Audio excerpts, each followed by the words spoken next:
Why the Mongols failed to conquer Japan, the true story of the Kamikaze. Introduction: the empire that conquered the world. The Mongol Empire. In the 13th century, it was the largest land empire in history, stretching from the Pacific Ocean to Eastern Europe. Under the rule of Kublai Khan, grandson of Genghis Khan, the Mongols conquered China, Persia, and much of Central Asia. They were unstoppable. No army in the world seemed capable of resisting their horse archers, their siege engines, and their ruthless strategies. Yet, in the east, there was one land they could not take: Japan. Today, we will explore the true story of the Mongol invasions of Japan, known as the Genko. And we will see why the Mongols failed, not only because of storms, but because of Japan's strength, resilience, and geography. Why did the Mongols even want Japan? By the late 1200s, Kublai Khan had already established the Yuan dynasty in China. He demanded that Japan submit to Mongol authority, sending envoys to the Kamakura shogunate. But the Japanese rejected the demand, refusing to acknowledge Mongol supremacy. To Kublai Khan, this was an insult. And beyond honor, there were strategic reasons. Controlling Japan meant controlling the sea lanes of East Asia. It meant expanding Mongol influence deeper into the Pacific trade networks. And it meant completing the domination of East Asia. So Kublai Khan prepared for war. The world's greatest empire set its sights on an island nation that had never faced such a threat. In 1274, a Mongol-Korean fleet of about 20,000 to 30,000 soldiers sailed for Japan. They landed near Hakata Bay in Kyushu. The Mongols brought with them advanced weapons, including explosive bombs called tetsuhao, early forms of gunpowder grenades. Their tactics emphasized coordinated group fighting, unlike the Japanese style of single combat. The samurai charged in, expecting honorable duels. But the Mongols responded with massed volleys of arrows, drums beating, soldiers moving in formation.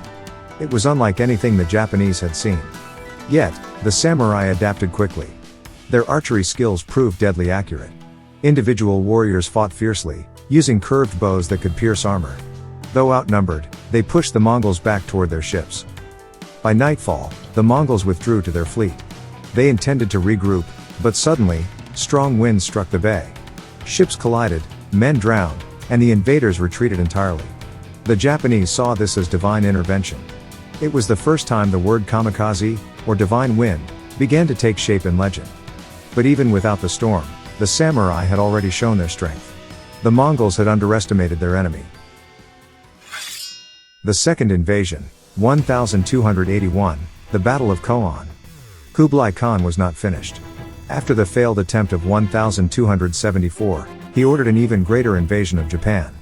This time, in 1281, the scale was enormous. Two separate fleets were assembled, one from Korea with about 40,000 soldiers, and one from southern China with over 100,000. In total, more than 4,000 ships carried one of the largest amphibious forces the world had ever seen. The target once again was Kyushu, with Hakata Bay as the main landing point. But this time, the Japanese were ready. The Kamakura shogunate had not been idle. They ordered the construction of massive stone walls, stretching for miles along Hakata Bay. These defenses stood several meters high and made a direct landing impossible. For the first time, Japan transformed its coastline into a fortress. It was one of the earliest examples of large-scale coastal defense in world history. When the Mongol fleet arrived, they found the beaches blocked. They tried to disembark, but samurai defenders rained arrows down from behind the walls. Every attempt to land was met with fierce resistance. The Mongols were forced to remain on their ships, unable to secure a beachhead. And as days turned into weeks, the Japanese launched daring raids. At night, small boats carried samurai who boarded Mongol ships, setting fires, killing crews, and slipping away before dawn. These guerrilla tactics prevented the invaders from uniting their fleets and striking in full force. What was supposed to be a quick conquest turned into a stalemate at sea. Japan's geography itself played a crucial role. As an island nation, it was protected by distance and rough seas.